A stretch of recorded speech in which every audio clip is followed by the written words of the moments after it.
Интернет аркылуу акча табуунун оңой жолу. Avalon сайтында баары жөпжөнөкөй. Аппараттын ссылка аркылуу өтүп, алгач катты алыңыз. Андан соң инвестор катары акча саласыз. 24 саат 7 күндүк кылып, жыйынтыгын бир күндө байкаңыз. Avalon сайты баары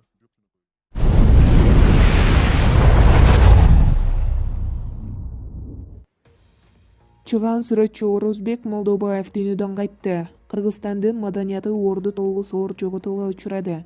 Кыргыздын чыган сүрөтчүсү Орозбек Молдобаев 68 жашка тайып калган чагында дүйнөдөн кайтты.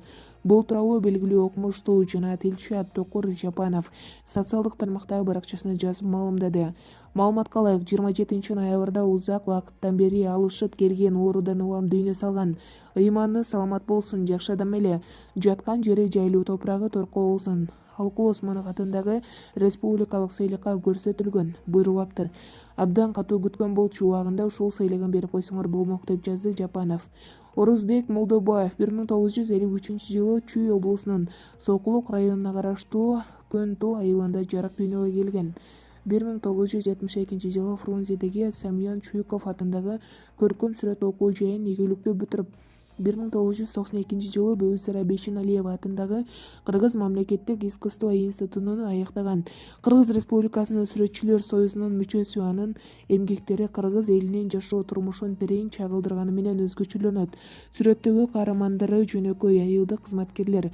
Сүрөттө Орусия, Япония, Корея, Түркия, АКШ сыяктуу чет жердеги көргөзмөлөрдө коюлуп, учурда Гапар атындагы Кыргыз мамлекеттик сүрөт музейине жана Исхак Раздаков атындагы үй музейине коюлган. Ал Кыргыз Республикасынын президентинин ардак грамотасы жана Кыргыз Республикасынын эмгек сиңирген кызматкери наамдарынын ээси.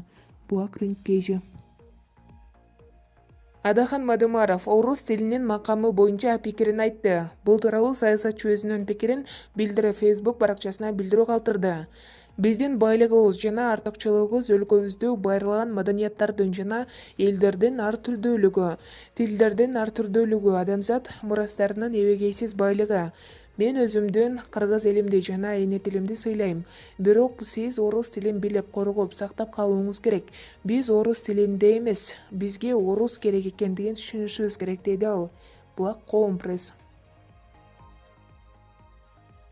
Азбеков Сейтек Атамбаев менен жолуктум. Атасы үчүн баласы жооп бербеш керек. Садыр Жапаровдун тарапташы активист Мелис Азбеков Алмазбек Атамбаевдин уулу Сейтек менен жолукканын жазды. Анда ал Сейтек Атамбаев менен кенен маектешкенин жана адам катары катуу сыйлай турганын жазган. Бүгүн Сейтек Атамбаев менен кенен кесир сүйлөштүм. Ал мырза өзү ачык, айкындык менен калыстыкты сүйгөн кыргыз элинин мыкты жигиттеринин бири. Тилекке каршы атасынын көлөкөсү бүгүнкү күнгө чейин анын артынан ээрчип, залакасында тийгизип жүрөт. Бизге айрым учурларда айкөлдүк жетишпей келет. Бекеринен орус советтик жазуучулар, поэт жана прозик Александр Твардовский айткандай, сын за отца не отвечает, деп билдирүү калтырган активист. Белгилей кетсек, Мелис Азбеков Садыр Жапаровдун активдүү колдонуучусу жана президенттик шайлоодо Жапаровдун Чүйдөгү штабын жетектей турганы айтылган. Булак Репортер Гейжи. Мелис Мырзахматовдун кайда, эмне иш менен алектенип жүргөнү айтылды. Ош шаарынын мурунку мэри Мелис Мырзахматов Москвада жана бизнес маселелерин чечип жүрөт. Бул тууралуу журналисттерге анын жакын чөйрөсүнөн Манас Осмон аттуу жаран билдирди. Мен аны менен жакынкы күндөрү эле кабарлаштым. Ал азыр Москвада. Кантеда Мырзахматов Орус Түрк ири компаниясынын вице-президенти. Мекенине кайтууну көздөгөн адам катары Мелис Мырзахматов ал жакта бизнес маселелерин чечип, өнөктөштөр менен жолугушууларды өткөрүп жүрөт, деди Манас Осмон. Эскерте кетсек, мурунку мэр Мелис Мырзахматов 6-октябрдан 7-октябрга караган түнү Түркиядан Кыргызстанга учуп келген. Өлкөдө бир топ саясатчылар менен сүйлөшүүлөрдү жүргүзүп, ал эми 28-октябрда ал Кыргызстандан кайра чыгып кеткен. Кыргызстанда бардыгы турукташып, мыйзамдуу талаага кайтып келгенде саясий күрөшкө катышуу ниети бар экенин билдирди. Булак Рингкейжи. Жеке ишкер Кыргызстандын Кытайга болгон карызын төлөөгө 1 миллион сом берет. Жеке ишкер Адылбек Асанов Кыргызстандын Кытайга болгон карызын төлөө үчүн ачыла турган атайын эсепке 1 миллион сом берерин билдирди. Динибизде да мекенди сүйүү ыймандан деп таасын айтылган. Демек, ар бирибиздин колубуздан келишинче мекенге кошкон салымыбыз адамдык да, жарандык да парзыбыз деп билем.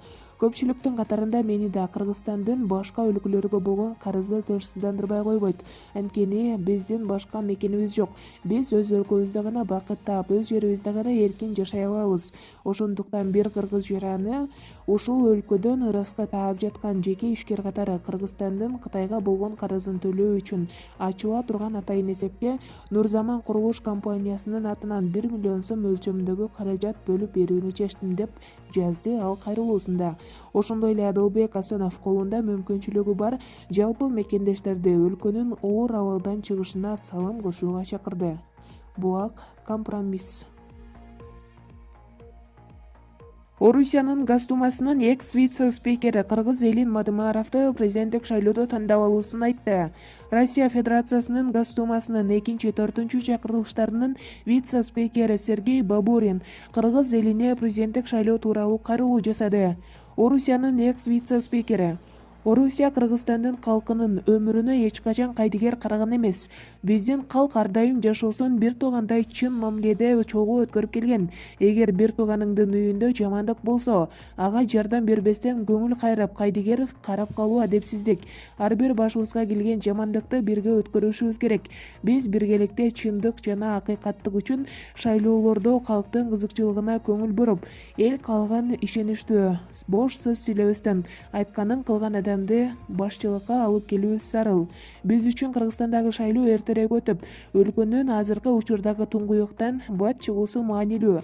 Мен Кыргызстанда көп жолу болгом. Бир гана Бишкек жана Ысык көлдө эмес, көп жерлерин кыдыргам жана калктын кандай жайлашканын да көргөм. Азыркы учурда Кыргызстан үчүн мыкты тарапка өзгөрүү доору келди деп эсептейм. Жана мыкты мамлекеттик ишкер Адахан Мадымаровго окшогон адамдык сапатында бир гана алсыздыгын ачык мүнөздөгү болгон, жүрөгүндө кири жок. Өлкөсү үчүн бардык жакшылыкты каалаган адам Кыргызстанды бул туңгуюктан чыгарып кете алат. Ошондуктан дал ушул Адахан Мадымаровго окшогон жакшы политиктердин убагы келди деп ишенем, деп айткан. Ошондой эле Сергей Бабурин кыргыз калкын үйдө отурбастан шайлоого катышып, керектүү адамга добуш берүүгө үндөгөн. Буга чейин ал сиз деле Мадымаров Орусиядагы кыргыз жарандары менен мыйзамсыз үгүт иштерин өткөрүп жүрөт деп жаңжал чыгып, башкы прокуратура БШКга арыз берген учуру болгон эле. Эми азыр жада калса Путин Кыргызстандагы президенттик шайлоо тууралуу сөз сүйлөй электе. Орусиянын депутаттары мынтип Мадымаровду ачык колдоп чыгуусунун себеби түшүнүксүз. Булак Назар Ньюс. Президенттин парламенттеги өкүлү Дыйканбаев 2 айга УКМКнын тергөө абагына киргизилди. Бишкектин 1-Май райондук соту президенттин парламенттеги ыйгарым укуктуу өкүлү Курманбек Дыйканбаевди 2021 жылдын 24 январына чейин УКМКнын СИЗОсуна кармоо өкүмүн чыгарды.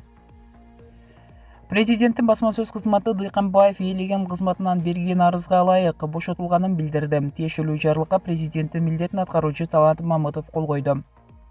Ал 24 ноябрда кызмат абалынын кыянаттык менен пайдаланууга шектелип кармалган. УКМКнын маалыматына ылайык, Дыйканбаев 2020 жылы октябрда шайлоо өнөктүгү жүрүп жаткан маалда саясий партиялардын биринин кызыкчылыгын көздөп, мам ишканалардын биринин жетекчисин кызматтан алам деп коркутуп, ага 7 миллион сом берүүгө мажбур кылган.